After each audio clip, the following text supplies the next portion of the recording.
Hello, everyone. I hope everyone is doing okay this month. And happy Disability Pride Month, Disability History, whatever you want to call it. I hope you're doing fine this month.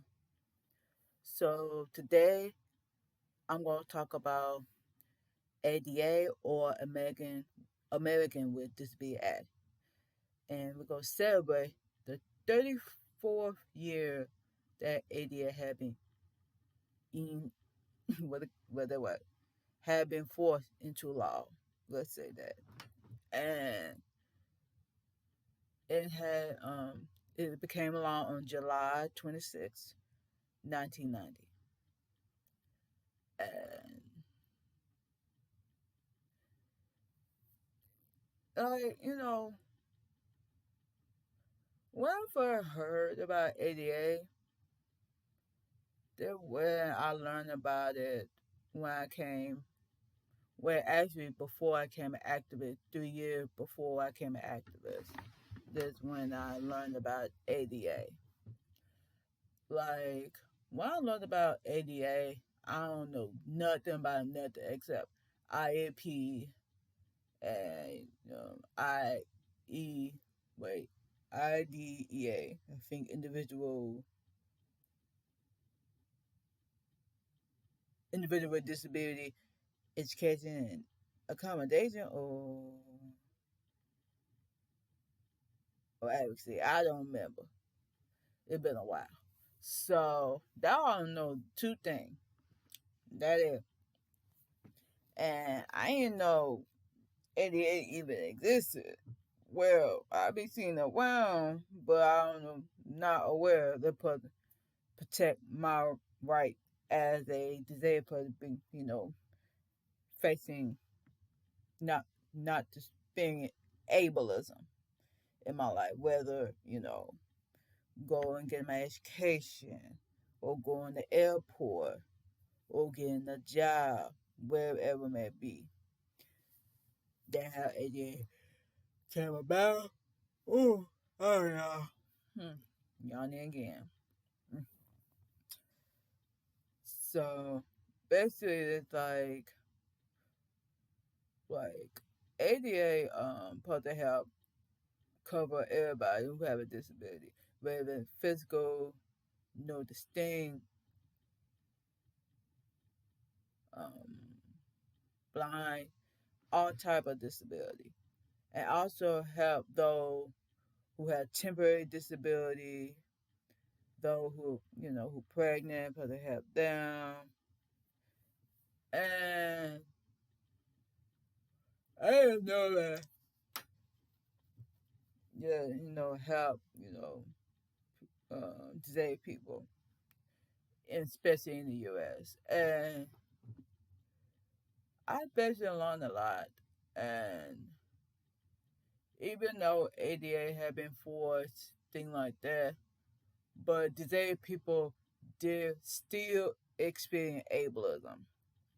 And at the time, when I came active, even before I came active, I, if I be honest with y'all, I don't know what its ableism is until I learned about on Twitter, or now it's called X. Like I didn't know what ableism is to explain it, because like it could explain by something I noticed growing up, especially from child to teenager and now adult. Like there's something I noticed, but I could explain what my experience was because no one taught the word ableism. Because I don't know. I know I'm black. I know I'm a woman.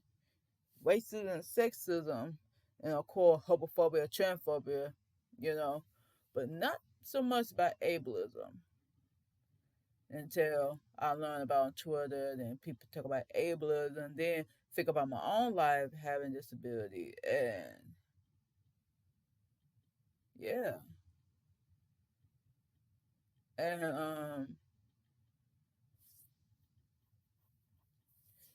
a lot of time, best I remember growing up, like best thing I have test accommodation in high school and middle school. Like I noticed, like I remember whenever, oh, forgive me, y'all. Whenever I was trying to, take my exam or whatever, there always some people be snarky with like, oh, they're gonna cheat or blah blah blah, and I'm looking like, what? Because at the time I didn't fully understand, but I know about it. It's part of my IEP thing. But I know people look at me funny, especially though oh, probably from elementary school as well because I'm different. Didn't know why, but now I got older because I know why I become different and have a disability.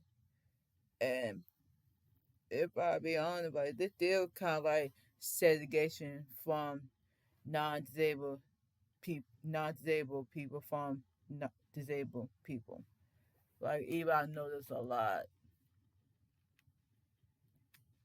and it's still like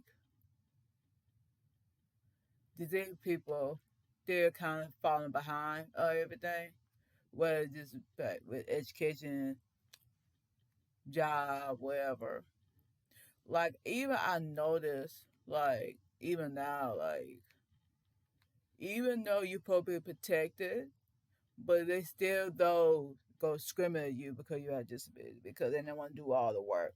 They don't want to accommodate you, depending on your disability. And especially with me, I'm no distinct or no divergent. No divergent, not just relating to autism or ADHD, bipolar, seizure. I can't say the word because I say the wrong. And plus, I have myself. Um, Personality disorder, different type that affect the brain. I it a lot, so I can't say all of it. And I know for my, especially with me, I know how to get accommodation at the school, but job, I don't know how that work. So I don't think I asked for accommodation. So no, and I think I did kind of talk about a little bit.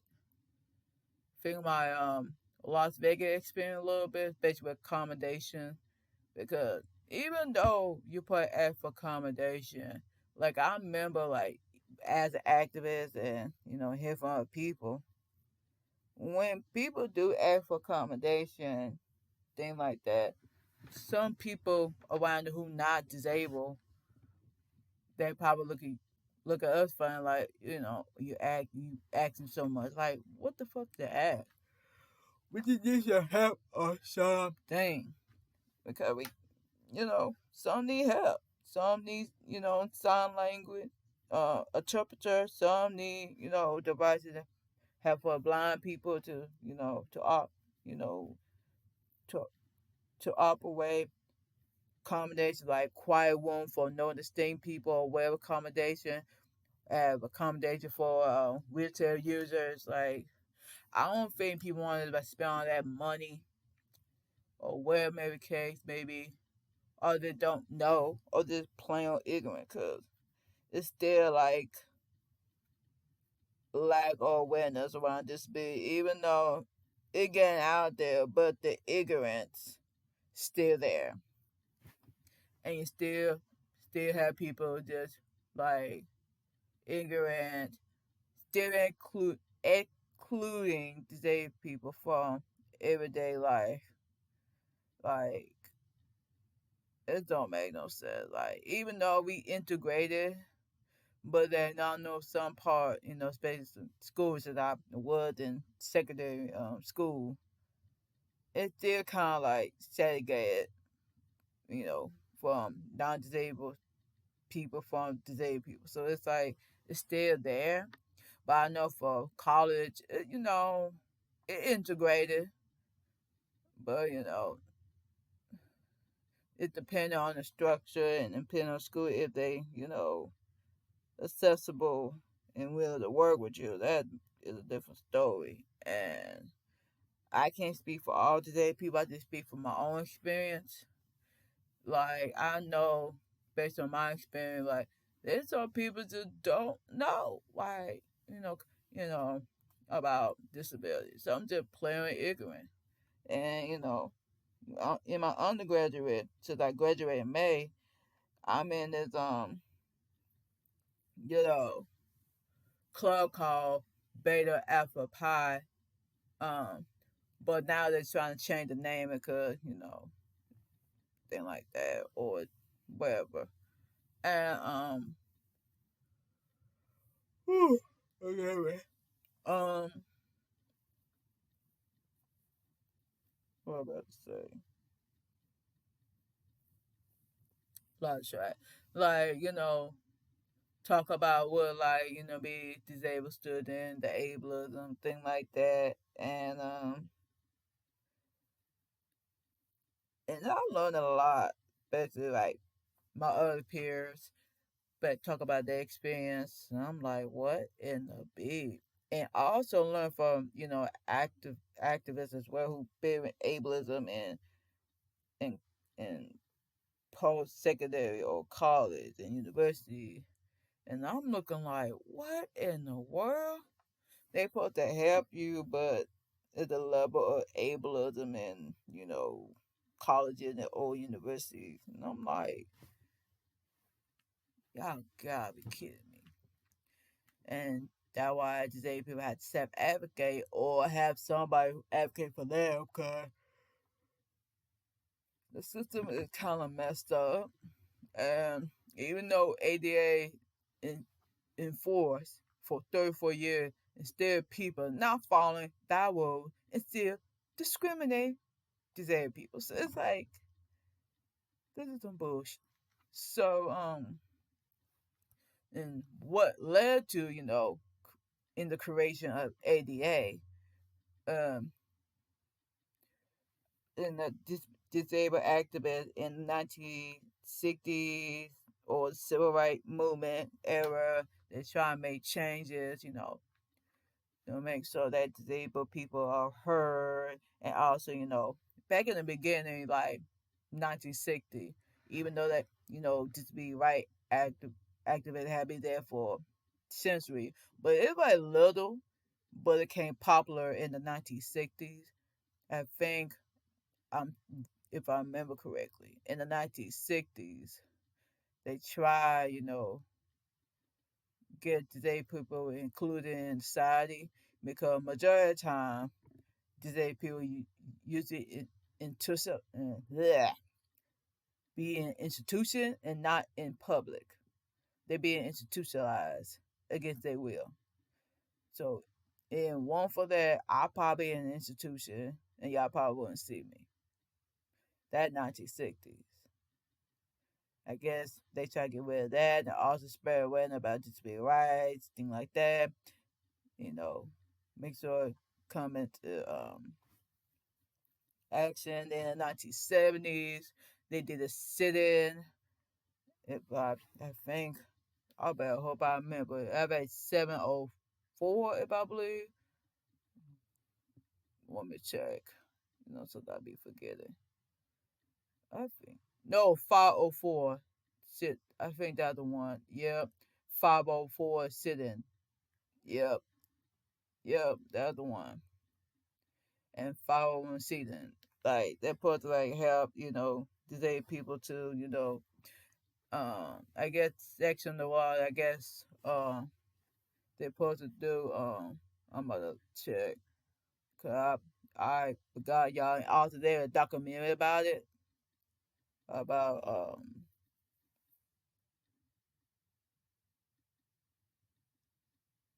because the trying to enforce the Rehabilitation Act of 1973, and I'm not trying to remember what the heck was that about. Oh yeah, because I think at the time that nothing being, they put get some ad and make sure building and stuff, not building, but having a system for disabled people to not be excluded from life and things like that. And of course, the people, I guess, they not following at the time, and they should not discriminate disabled people for participating, in the public life or receiving financial aid. And they're basically not being, including disabled people in nothing. So disabled act be like,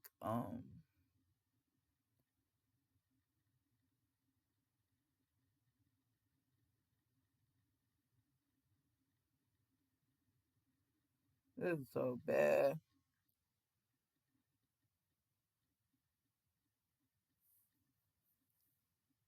And to put Jordan Hammond, and I remember the Black Panther help out, delivering food, and the other disability right advocates, who did a protest in San Francisco. I mean, France, San, San Francisco, California.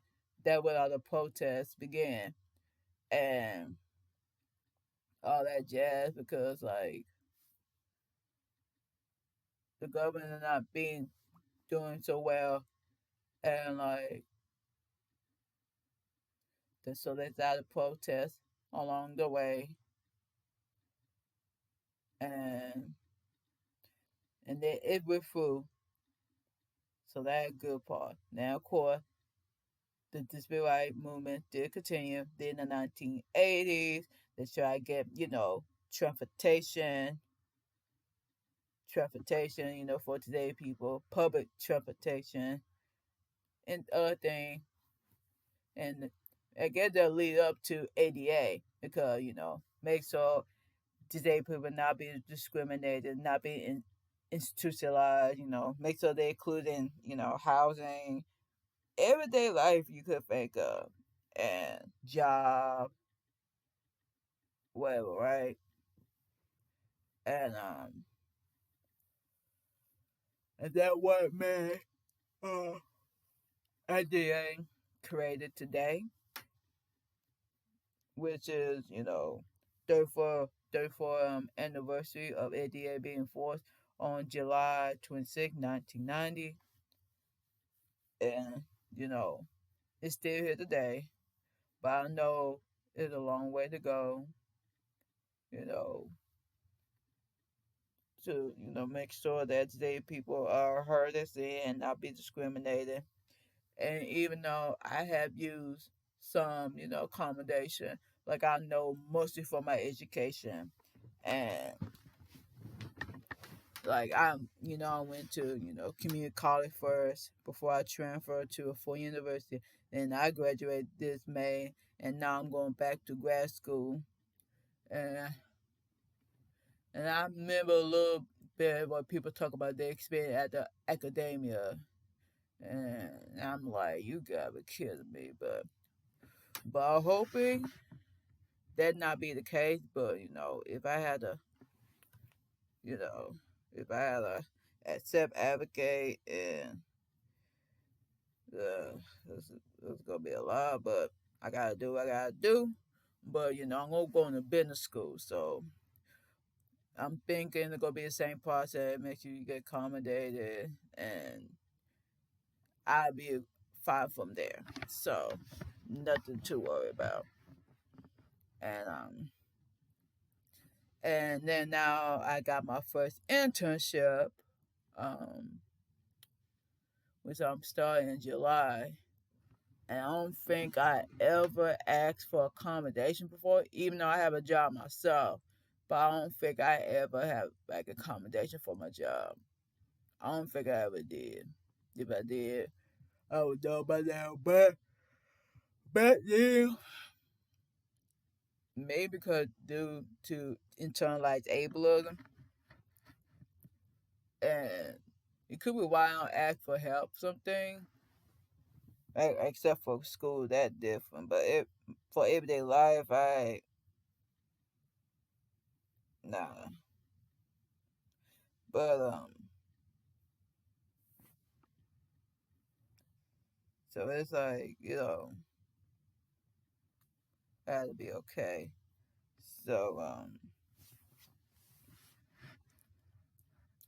so also like, me joining like different organizations. Well, not different organizations, you know, you know, went to a Disability Empower Her program or listen to a podcast. I was at the beginning, that kind of stuff, because life being life and me working, things like that. Or, being on, panels or speaking at the event. And I definitely learned a lot about myself and the advocacy work in the disability community, and also more specifically autism community and how everything works. And I glad that I people people who are activists who willing to help each other. So happy about that. I'm still learning about myself, being proudful of who I am as a disabled person, and more specifically autistic person. So I'm happy that I got the rights I have now, but I know people before me who don't have that right, and they fight to make sure I don't be discriminated. So I had to honor those before me, create the opportunity for me, and others with me with ADA. So I know we're gonna keep fighting the fight and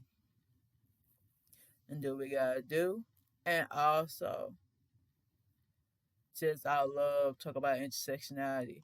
Cause I know like basically with disability community, it tend to be whitewashed, and also make sure like we addressing the disparity when it comes to gender, race, and other intersectionality. Because I know not everybody in our community have the same access as everybody, and we have to make sure everybody feel heard and seen, included, and that's what we need to do. And yeah, and we just need to make sure that we keep fighting for disabled people and also fighting for our rights as disabled people, or whether you are allied to disabled people or confident. Fight the good fight and keep on moving. And I hope everybody have a good mom. And I see y'all next time. Bye, y'all.